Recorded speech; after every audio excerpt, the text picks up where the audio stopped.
Olivier Feschrol, bonjour. Quelles ont été les principales annonces faites lors du Oracle HCM World à Chicago?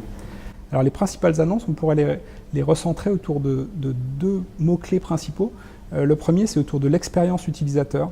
C'est une tendance aujourd'hui très importante de faire que l'employé a la même expérience que le client. On a beaucoup mis l'accent sur l'expérience du client, parfois au détriment de celle de l'utilisateur interne, donc de l'employé. Aujourd'hui, les solutions proposées mettent vraiment en avant le fait d'avoir des parcours fluides. La deuxième, elle est autour de l'engagement.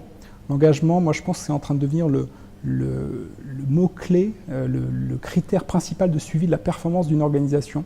Finalement, ce qui différencie les talents entre un talent et quelqu'un qui est peut-être juste un employé, c'est justement sa capacité à s'engager, sa capacité à délivrer. Comment un outil peut aider les employés à concilier vie personnelle et vie professionnelle? Alors c'est vrai que la vie personnelle prend de plus en plus d'importance aujourd'hui dans le work-life balance, ce qu'on appelle en anglais, et c'est vrai que ça constitue différents aspects dans nos solutions. Un premier autour des actions de volontariat. Les actions de volontariat sont des choses qui représentent une importance forte pour les salariés, de dire j'ai aussi mes causes, j'ai pas envie de les laisser à l'extérieur de l'entreprise, j'ai aussi de les vivre à l'intérieur de l'entreprise, ça va être possible. Et puis on a aussi toujours notre module sur le bien-être avec la possibilité de s'interconnecter avec des objets connectés.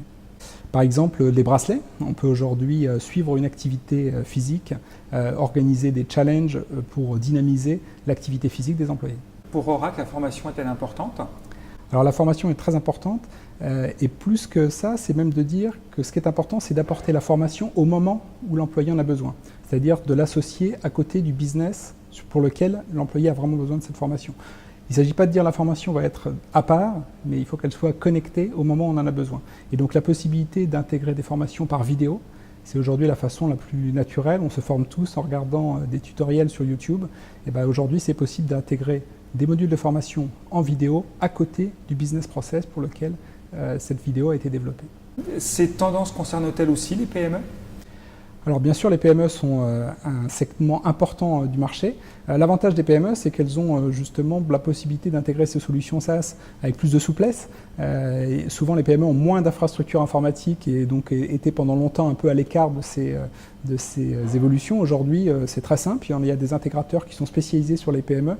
Il faut garder en tête que passer vers le cloud, c'est aller vers une solution où on s'engage vers un voyage en fait. C'est-à-dire qu'il y a des évolutions régulières, il y en a 2 par an. Donc on n'est pas en train de choisir la photo d'une solution, on choisit le film de cette solution. Et donc ce qui est important, c'est le parcours, c'est la direction. Olivier Feschrol, merci et bonne continuation. Merci.